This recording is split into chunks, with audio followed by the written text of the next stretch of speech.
Hoy, en Desde la Sombra, el año 1989 puso fin a las hostilidades de la Guerra Fría y dio paso a un vertiginoso sentimiento de altruismo internacional. Sin embargo, el aparente final del conflicto armado marcó el principio de una guerra muchísimo más terrorífica por la supremacía global.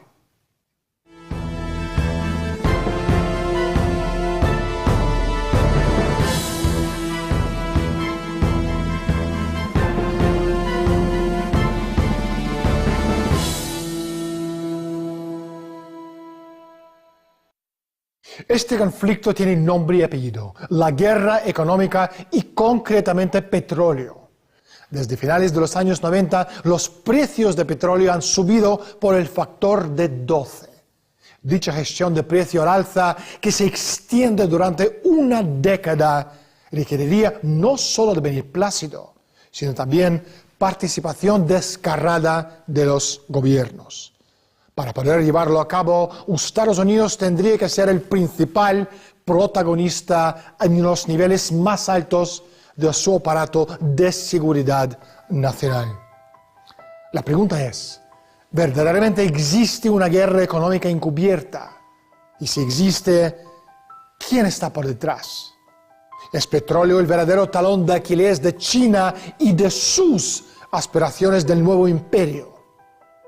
¿Qué papel juega Rusia en todo esto? ¿Y qué es lo que hemos aprendido de la desaparición de Unión Soviética que se puede aplicarse a la actual geopolítica del mundo? En un minuto hablaremos con James Norman, un auténtico experto de temas energéticos, pero primero salimos a la calle y preguntamos a la gente su opinión sobre el pico de petróleo.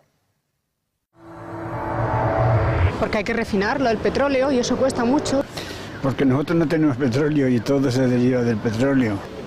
Pues ¿por qué? Porque nosotros somos los pobres y ellos son los ricos con el petróleo. Es lo que me gustaría a mí saber. ¿Por qué? Por los impuestos que tiene el gobierno. Porque el Estado es el mejor medio que tienen de recaudar. Porque como no hay petróleo aquí, no se tienen que traer de fuera. Pues hay muchos intermediarios que se llevan ahí mucha pasta. En todos los sitios. Sí, porque aquí son 3 petroleras las que manejan, hacen y deshacen.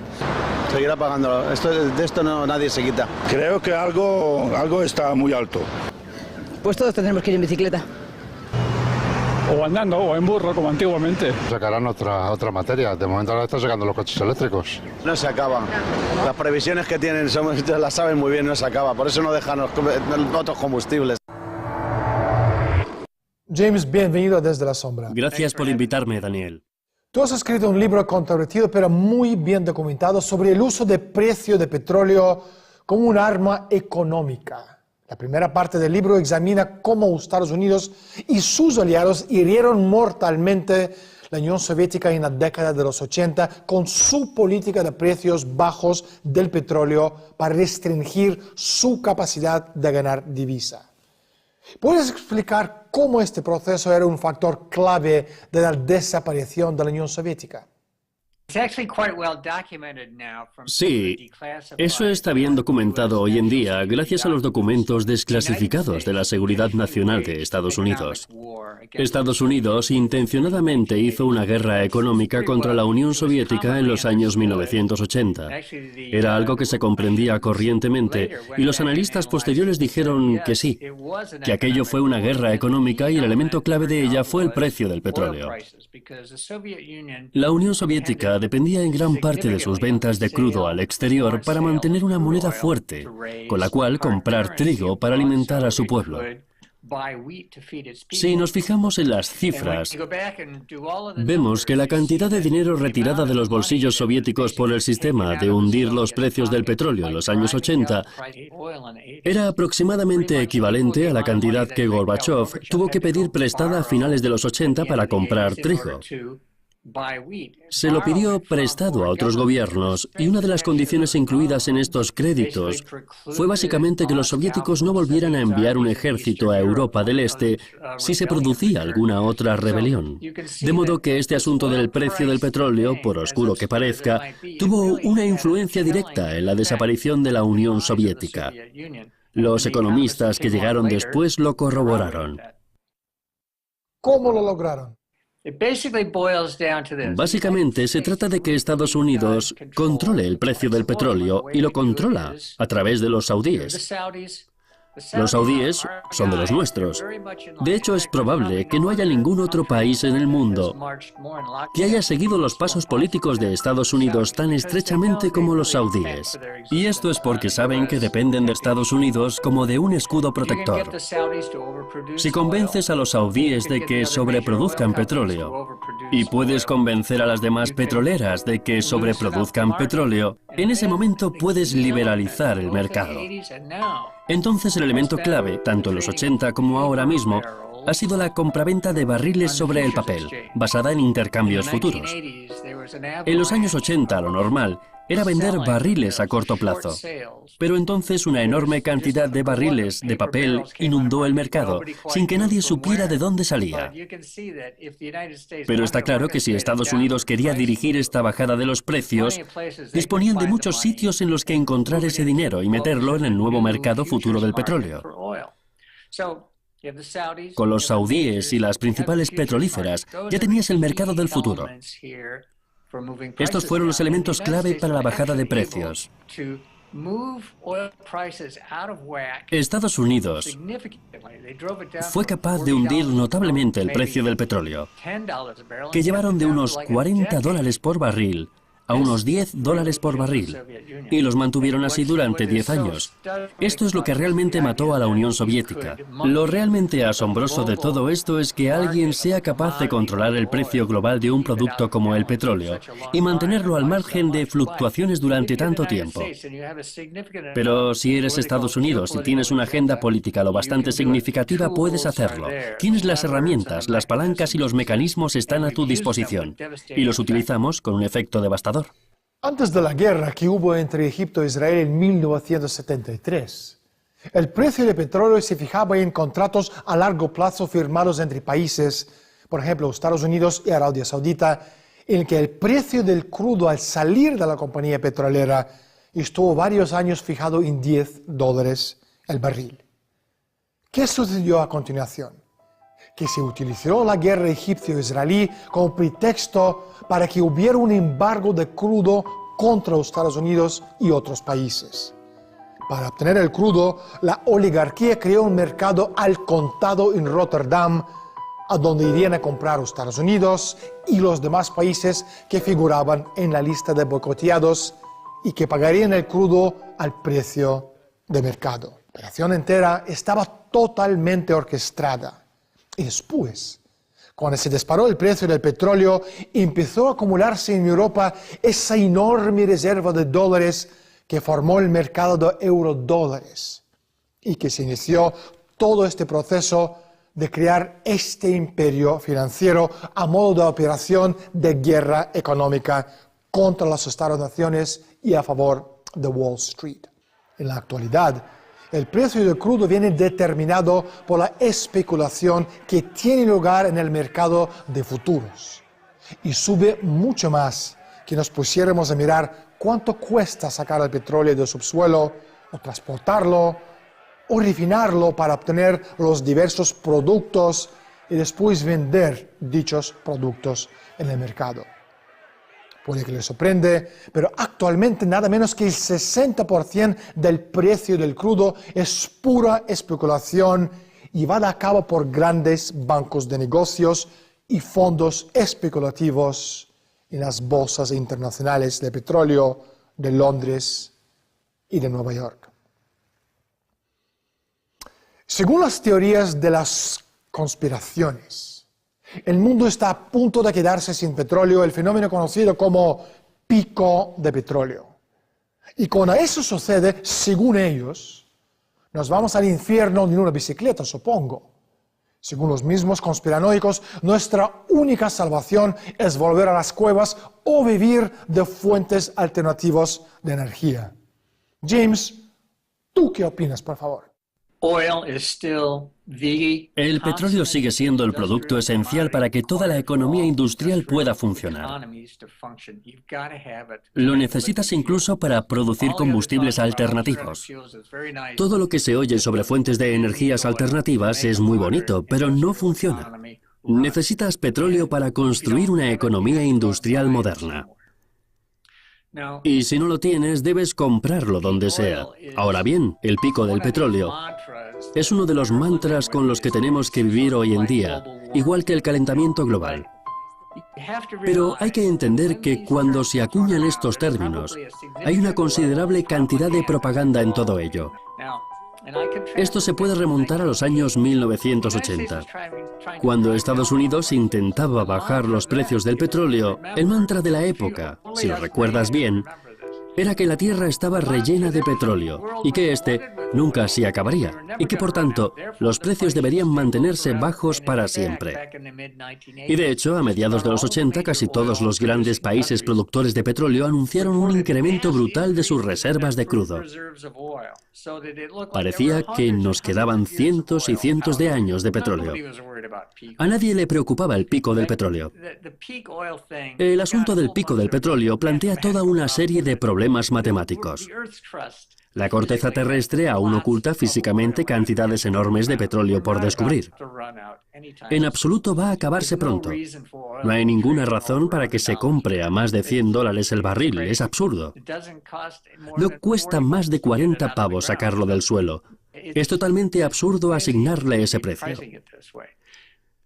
Pero ahora, los gobiernos están haciendo un esfuerzo de propaganda para que todo el mundo se ponga nervioso permanentemente con el tema de que se va a acabar el petróleo y que el precio debe seguir siendo elevado, porque esto facilita la especulación y justifica muchas compraventas, lo cual aumenta el precio. Un interesante corolario de tu argumento es que los esfuerzos chinos para asegurar fuentes de petróleo extranjero han sido un factor clave y desencadenante en gran parte de la agitación geopolítica que hemos visto en los últimos años, incluyendo incluso la invasión de Irak en 2003 y la ocupación de Afganistán. James, ¿podrías explicarlo? Uno de los argumentos que doy en el libro, que se llama La Carta del Petróleo, es que Estados Unidos y China están jugando al balón prisionero con el petróleo. No es que Estados Unidos necesariamente quiera poseer y controlar directamente todas las reservas del planeta. Lo único que queremos es que los chinos no las consigan, o si las consiguen, que paguen lo más posible por ellas. Esto es lo que ha ocurrido. Los chinos solo producen menos de la mitad del petróleo que necesitan, y su demanda está creciendo. Sus reservas locales son limitadas. Necesitan conseguir otras reservas a toda costa. En los últimos 10 años en concreto, se han puesto a comprar reservas que están aún bajo tierra en todo tipo de sitios. Generalmente consiguen condiciones lamentables. Pagan de más por pequeñas propiedades en países inestables sin infraestructuras, sin oleoductos para poder sacar el producto. Han perdido dinero y, de hecho, los directores de las petroleras chinas han sido convocados y se les ha dicho que deben pensárselo mejor porque han despilfarrado miles de millones de dólares en un asunto que no está funcionando. Y allí donde llegan los chinos, también llegan los problemas. Concretamente, Irak ha sido la víctima típica de esto. Saddam Hussein se pasó de la raya y tuvo sus diferencias con los Estados Unidos en cuanto empezó a venderle petróleo bajo tierra a los chinos. No había problema en que les enviara por petrolero cargamentos enteros, pero darles intereses en el petróleo enterrado, eso era intolerable. Porque cuando se levantaron las sanciones de la ONU contra Irak en 2003, eso les daría la posibilidad, incluso el derecho a los chinos, de fortificar con algún tipo de fuerza paramilitar amplias extensiones de reservas petrolíferas iraquíes sin desarrollar. George W. Bush fundamentalmente se puso histérico por impedir tal cosa y con el objetivo de evitar esa posibilidad. Estados Unidos y sus aliados vasallos, como los llamó Zbigniew Brzezinski refiriéndose a los aliados europeos de OTAN, invadieron Irak para eliminarlo de la mesa de negociaciones durante el resto de la década y así evitar la entrada de los chinos. Perdona, James, sigue. Creo que esto es también parte de lo que está pasando en Irán en estos momentos. Creo que el principal problema de Irán es saber si permitirá que las petroleras chinas desarrollen sus reservas. Porque todas las demás compañías petroleras han saludado cordialmente a Irán y se han dado media vuelta porque saben que surgirán problemas. Estados Unidos, desde finales de los años 70, ha seguido lo que se llama la doctrina Carter. La doctrina Carter, elaborada bajo la presidencia de James Carter y enunciada por Zbigniew Brzezinski, dice que si una potencia extranjera pretende aumentar su control sobre las reservas petrolíferas de Oriente Medio, Estados Unidos lo considerará como una amenaza directa a sus intereses vitales y replicarán, si es necesario, con la fuerza militar. En principio, se elaboró para desanimar a la Unión Soviética de meterse en Irán después del asunto de los rehenes. Pero desde entonces se ha utilizado esta doctrina para justificar la invasión de Irak y por la misma razón justificaría una intervención militar en contra de Irán. Esta doctrina Carter está aún vigente y sigue siendo el telón de fondo de todo que nos rodea. Me pregunto, ¿qué es lo que están haciendo Moscú y Beijing como un tándem para superar el empuje estadounidense contra ellos? A ver qué opina nuestro experto. Esta es una pregunta muy interesante. Hay que entender que la política de Estados Unidos se remonta a muy atrás. Esta ha sido siempre mantener una cuña entre Rusia y China. No nos gusta que se pongan de acuerdo y siempre hacemos todo lo posible para que se enfrenten.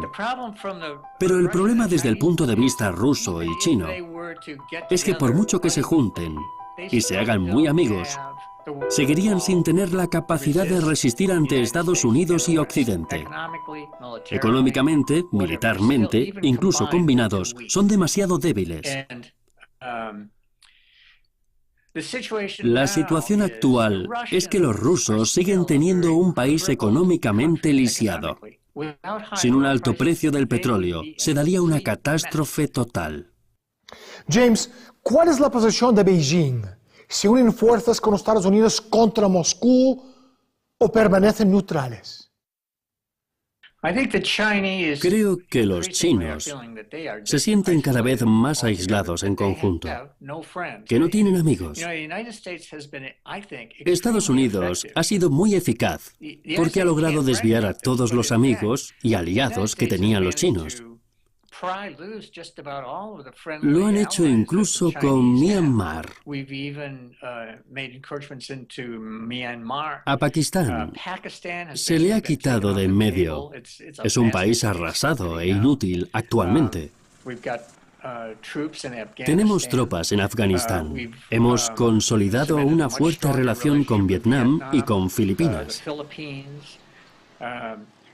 China y Japón están en estos momentos a punto de tirarse de los pelos. China se ha encontrado con que no tiene el menor aliado amistoso en todo el mundo.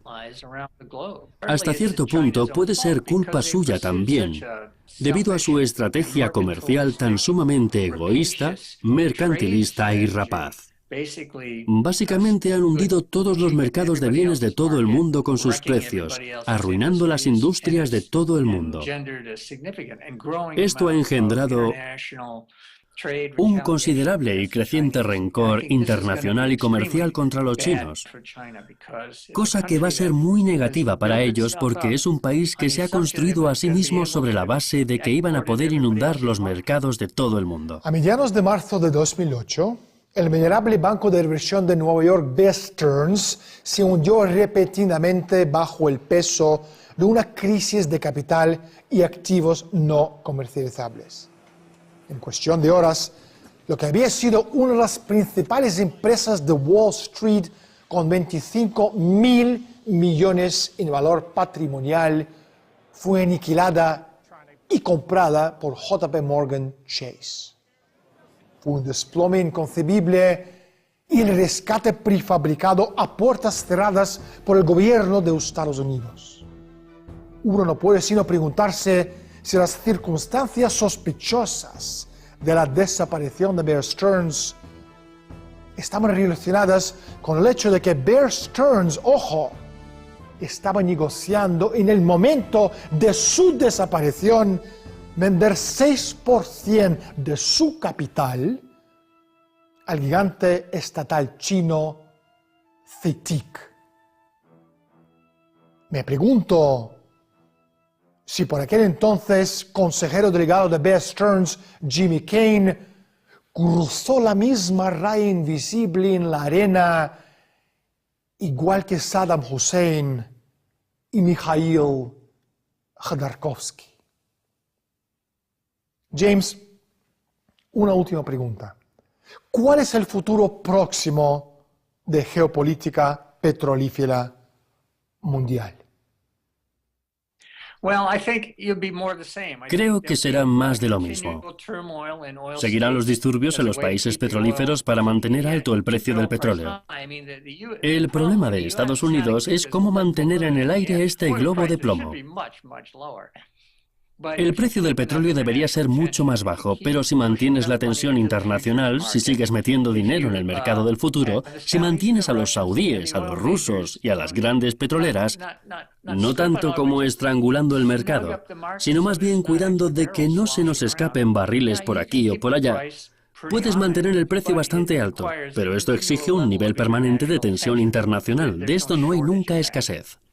Jim, no hay tiempo para más. Muchísimas gracias y un saludo. Un placer, gracias. Sin duda, estamos completamente inmersos en un nuevo tipo de guerra fría. En lugar de ejércitos y armadas enfrentándose con la omnipresente amenaza de guerra termonuclear, tenemos una lucha económica librada con dinero y mercados. Sus combatientes, los consejeros delegados y presidentes de mega multinacionales, la realeza de nuestro propio hacer y deshacer, los héroes modernos producidos en masa para satisfacer el mercado. Pero bueno, la política en cierto sentido siempre ha sido una estafa. El ser humano, insistiendo en su creencia en un orden superior, se adhiere a una religión, su religión, que promete otra, mejor vida. Y defiende de forma pasional la ilusión de que los hombres que él escoge para dirigirle hacia el mundo mejor son de una naturaleza más exquisita que la suya propia. Todo es una mentira. Es un combate mortal como la ex Unión Soviética y hoy día dan fe China, Irak, Afganistán, Libia, Siria. Antes de que el presente conflicto llegue a su fin, uno de los protagonistas principales se verán obligados a rendirse, pero no antes de que hay graves deslocaciones económicas y sociales para todos los involucrados. Será un film muy desordenado. Como pasó con la Unión Soviética, un imperio, un estado avanzado derrumbe, ya sea americano o chino, deja un vacío caótico que puede tomar décadas para llenar con algo distinto. Bienvenidos todos al mundo de humo y espejos. Soy Daniel Stulin. Gracias por estar con nosotros. Hasta la semana próxima.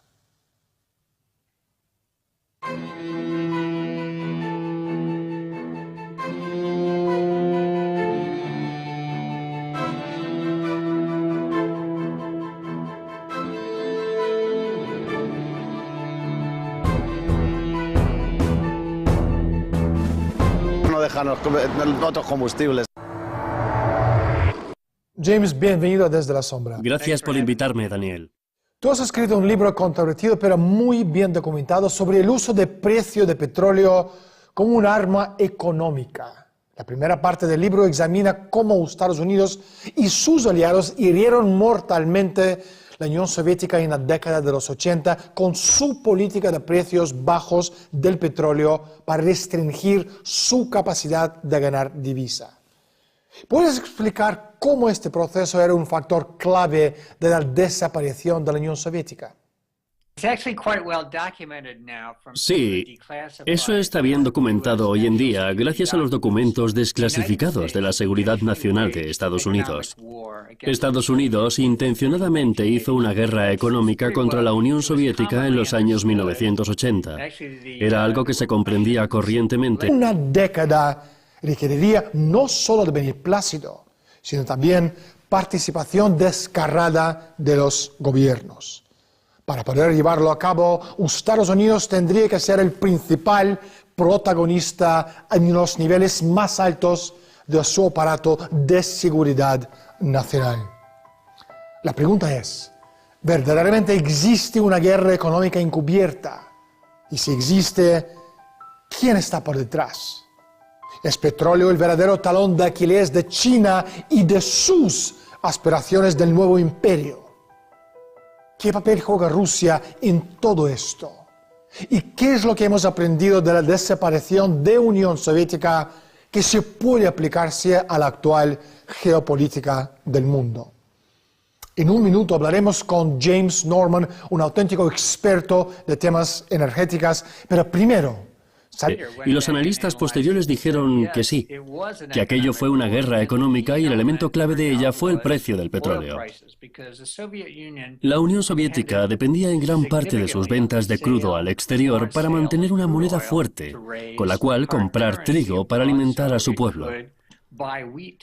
Si nos fijamos en las cifras, vemos que la cantidad de dinero retirada de los bolsillos soviéticos por el sistema de hundir los precios del petróleo en los años 80 era aproximadamente equivalente a la cantidad que Gorbachev tuvo que pedir prestada a finales de los 80 para comprar trigo.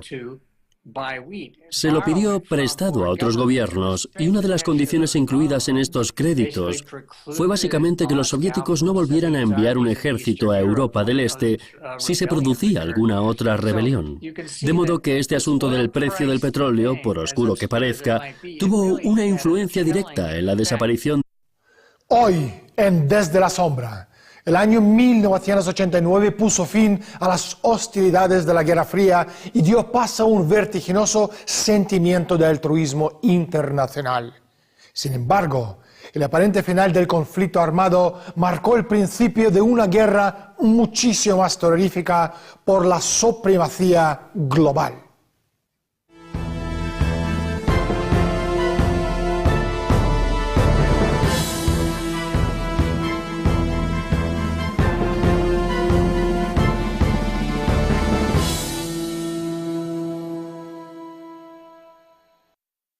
Este conflicto tiene nombre y apellido, la guerra económica y concretamente petróleo.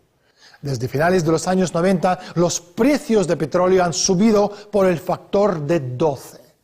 Dicha gestión de precio al alza que se extiende durante un... Salimos a la calle y preguntamos a la gente su opinión sobre el pico de petróleo. Porque hay que refinarlo, el petróleo, y eso cuesta mucho. Porque nosotros no tenemos petróleo y todo se deriva del petróleo. Pues ¿por qué? Porque nosotros somos los pobres y ellos son los ricos con el petróleo.